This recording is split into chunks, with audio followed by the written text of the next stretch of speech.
Well, I'm Laura Richardson with Relevate, and we're bringing you another episode of our podcast.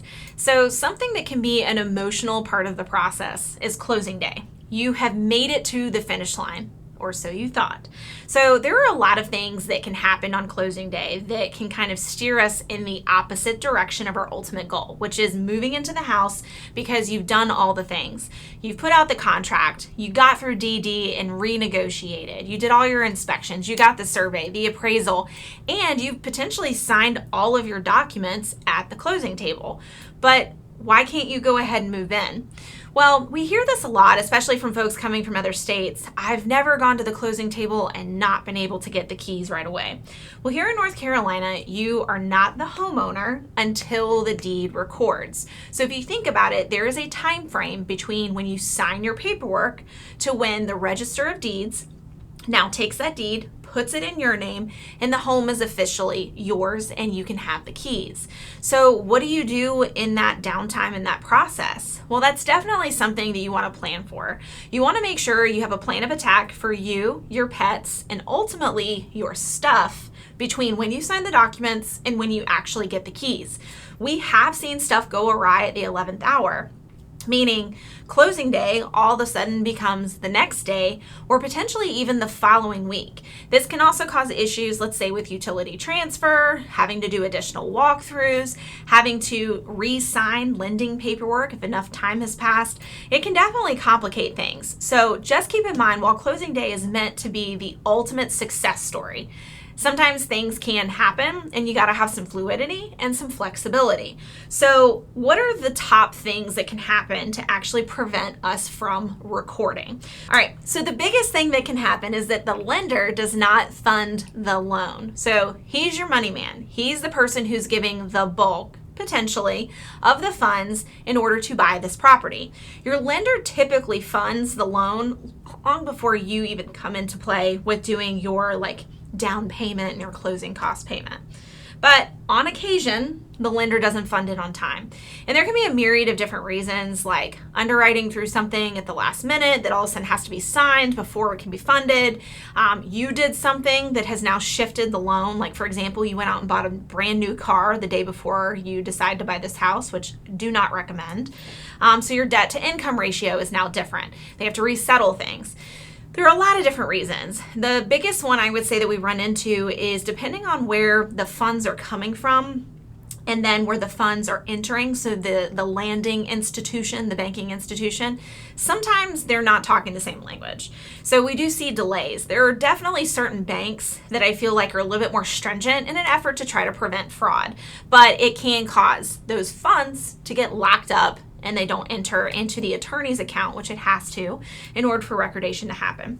The second thing, and I would say that our company that we use for surveying is absolutely phenomenal, and they do not do this, but on occasion, people choose to use maybe some less reliable companies where the survey comes in at the last minute. So if you're getting your survey at the last minute on the closing day, sometimes you're reviewing it with your closing attorney at the closing table, and all of a sudden you realize there's an encroachment or there's extra acreage you didn't know about, that this is attached to something else in some kind of way, or the surveyor notices things that don't necessarily belong on the property, like a shed from a neighboring property. There can be a lot of things that get discovered with your survey. So with that, if you're getting new info at the last minute, that can also cause delays because we have to get that settled and determine what's the best method for both buyer and seller in order to move forward. The third thing is that you have repairs or problems that are found at the final walkthrough. So when you go through the due diligence process, part of what you're trying to do is determine if there are any due diligence repairs that need to be agreed upon, and that's usually done through a DDRA.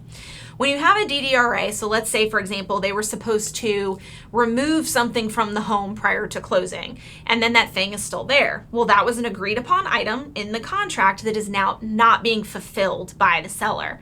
That would be a reason to delay until it gets resolved. Another thing that we see sometimes is that the seller takes things that are supposed to still be there. So for example, part of the contract was that they were going to leave the kitchen refrigerator. All of a sudden you walk through and the kitchen fridge is gone. So you have to decide, do you want to hold them to the level that the contract was written? Do you want to let it go? Or is there some other kind of happy medium, like them paying the cost of the refrigerator to replace it? So that can assist you in this process.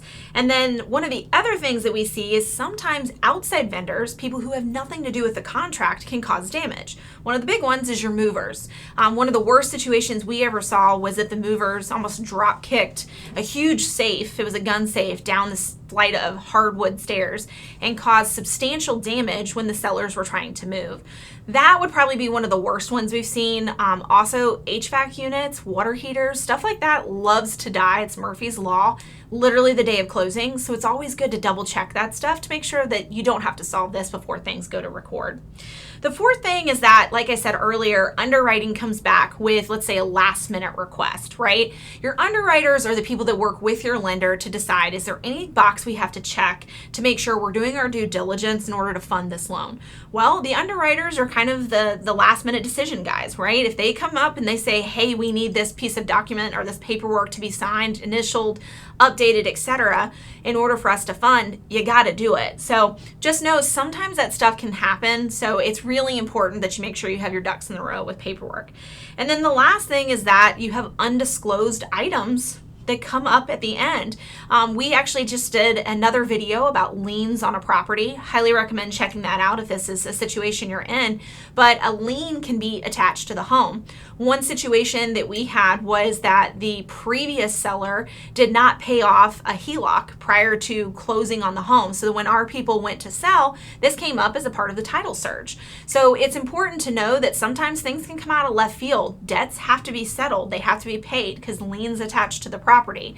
So just keep in mind, we've said this a million times, be fluid, expect the unexpected, and know that the agent that you've hired in order to help you with this process, this is not, at least hopefully, their first rodeo. They have experience to help guide you along with the attorney to find a happy medium or a resolution that can get you to the ultimate goal, which is owning this new home.